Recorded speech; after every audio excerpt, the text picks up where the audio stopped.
First of all, somebody jerked my chain and put in a badass picture instead of my corporate picture, so I'm going to get even with them when I get back. But I'm going to start with a disclaimer or a forward-looking statement, which has nothing to do with the markets. For me, I don't think there's been a tool I least enjoy telling a story with than PowerPoint. And as a son of a Lutheran minister, it occurred to me some years ago that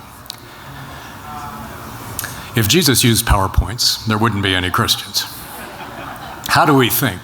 We see things with our eyes, we learn things with our eyes, we think with our brain, but we really buy into something with our emotions. And PowerPoint really kind of misses it on that front. With that said, I've just confessed I'm not very good at this, and I almost didn't come here just because I knew I had to use PowerPoint. But I'm going to try to tell you a story which is really pretty easy to tell, so it makes it not so hard.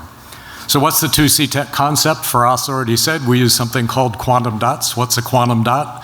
Quantum dot is a nano-sized silicon crystal, essentially, in our case, cadmium selenium. It's encompassed in a metallic shell and further coated with a dipeptide coating. The concept's really pretty simple. We inject, first of all, the QDs respond to visual light. I don't need an artificial light source. We inject them into the vitreous of the eye with a standard intravitreal injection. 12 trillion quantum dots. Let's see if I can pull that out. That's the size of a vial with 12 trillion quantum, but that one actually has 24 trillion. They get injected into the back of the eye by natural processes. They move through the retina. While they're moving through the retina, they're getting hit by visible light. That creates an activation potential, and we have the ability, if they're in close proximity to a neural cell, to trigger the activation of that cell. So this sounds pretty space-agey, and everybody says this is breakthrough, but this is about as far from breakthrough as you can get, right?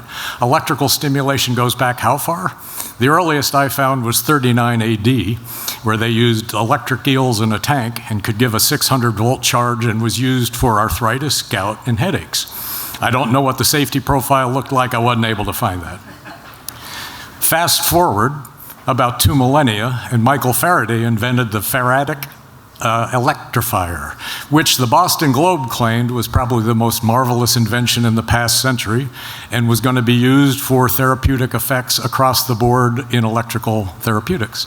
Fast forward 100 years and the general population was more than ready to believe that electrical stimulation had powers that other technologies may not have. So they were probably skeptical that you could sew all those body parts together, but nobody questioned the fact that electrical stimulation probably had medical benefits. And in fact, if you go look at what's happened in the last several hundred years, all sorts of medical specialties are using electrical stimulation, not just as peripheral technologies, but as standard of care. I was around, unfortunately, gives you your age, for the first implantable pacemakers, for first defibrillators, first XYZ. Think about cardiology, neurology, spine. Electrical stimulation is not a new concept. We are just trying to solve the one problem. Why has ophthalmology lagged the problem? Well, it's difficult, right? You have to deliver a therapeutic dose to a target without damaging the intervening structures. So if you think of it in terms of oncology, same problem, right? I want to deliver a high dose radiation to a tumor, but I can't kill all the tissue in between. So what do? Well, we either do small doses over time, or we do stereotactic therapies that allow the dose to get to where it's supposed to get. Well, the same problem occurs in eye care. But saying that, numerous people have been trying, and for the rest of this, I'm not going to put a bunch of data up. The papers that I show you are on our website, they're in our library, so I'm just going to kind of give you the outcomes as opposed to the data.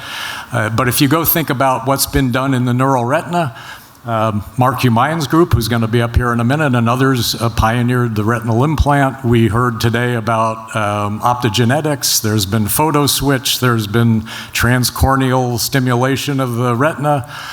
For us, the more positive parts of all of those, even though many have not made it through or become successful, is that if you go look at their early research data, almost every one of them showed that there were positive benefits that were being attained. They just weren't of enough magnitude or practical enough, or for whatever reason didn't warrant moving forward, or they didn't provide the type of solutions that people were looking for.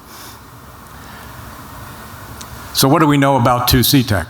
If you go look at the paper on our website from Jeff Olson and Naresh Mandava, they were the founders from University of Colorado. In the animal studies that were done, appropriate animal models, They demonstrated safety, but also showed improved photoreceptor survival, improved ERG performance, enhanced functional outcomes in a water maze, and some indication that there may be neuroprotective or neurogenerative effects. Again, I'll leave it to you to go read the paper if you're interested. The company then went and did some first-in-human evidence outside the US, 20 patients.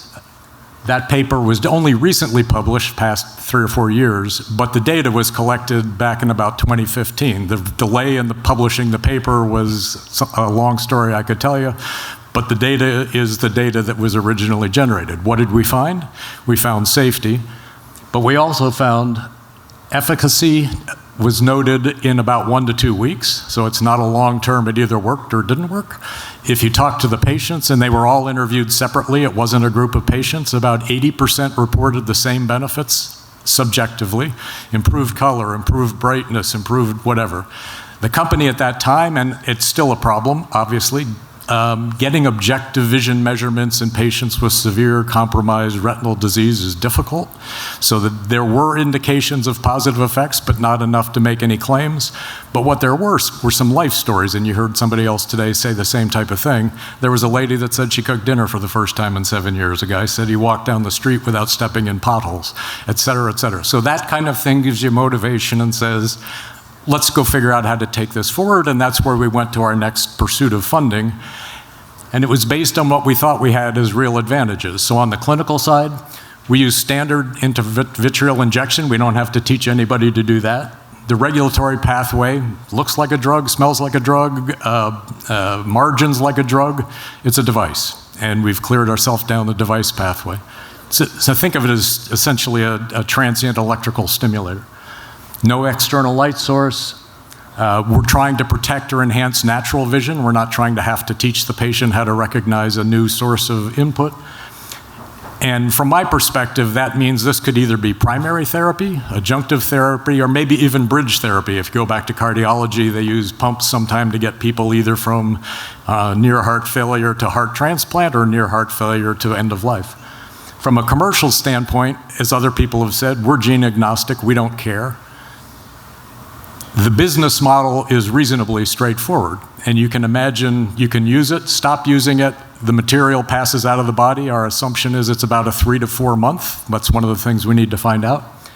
And the market potentials, now I forget who said stay away from hyperbole, so here's how I'm gonna get there, which is look at AMD in 2005, the market was about 0, it's now 15 to 17 billion. Let's see, glaucoma is about 8 to 10 billion, DME is about 4 to 6 billion, and right now RP is 0. So you can put your own number in there, but that's where we see the market potential.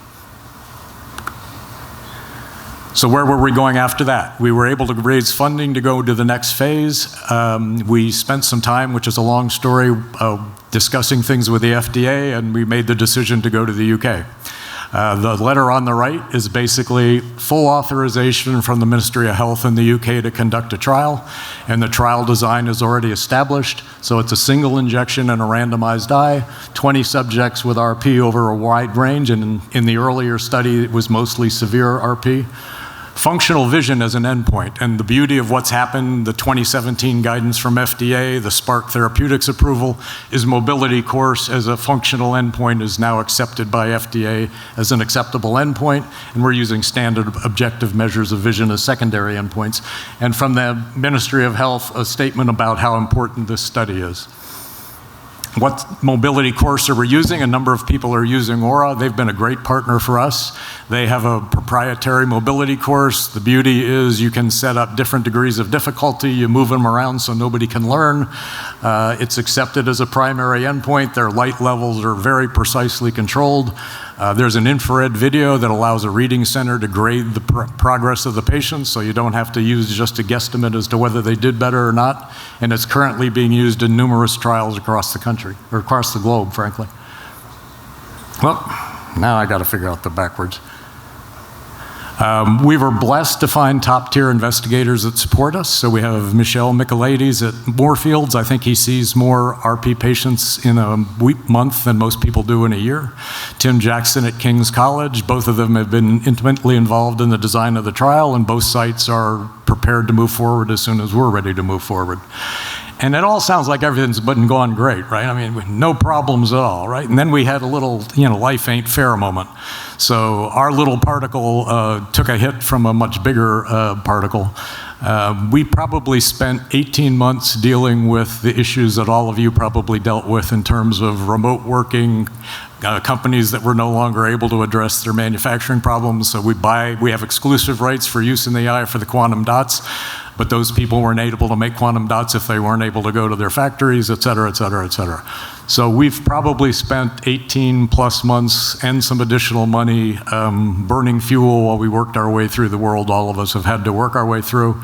With that said, we are out looking for a little additional money to fund the trial. The good news is total amount invested to date is a reasonably small number. In fact, I listened to a few of the people telling me how much money they raised, and I was just going to ask if they had any left over in their petty cash fund, so maybe they could just take care of my needs. We're raising $5 million as an extension of our Series B. The use of the funds is basically half of it will take us through the trial. The other half will allow us to prepare for the next phase of development and make sure that we also have plans for contingencies. We have valued investors and partners. Hoya, one strategic investor that prefers to remain confidential. InFocus and Xsight, both who have presented. Aura has been a key partner on the clinical regulatory side. A little hint to some of the virtual small companies. I use a great group for finance and HR. It probably costs me 1/10 of what just one finance person would cost, and it allows me to have top-tier people doing what I do. Somebody said you check 3 boxes, management, management, management. Well, the good thing is we only have 3 boxes. so that's, same crap picture. Astrid spent most of her life in interventional cardiology, but's worked with me for the past 10 years. And Chuck's spent much of his time, in fact, all of his time in ophthalmic drug and device development. So really good folks. Opportunity summary, pretty straightforward.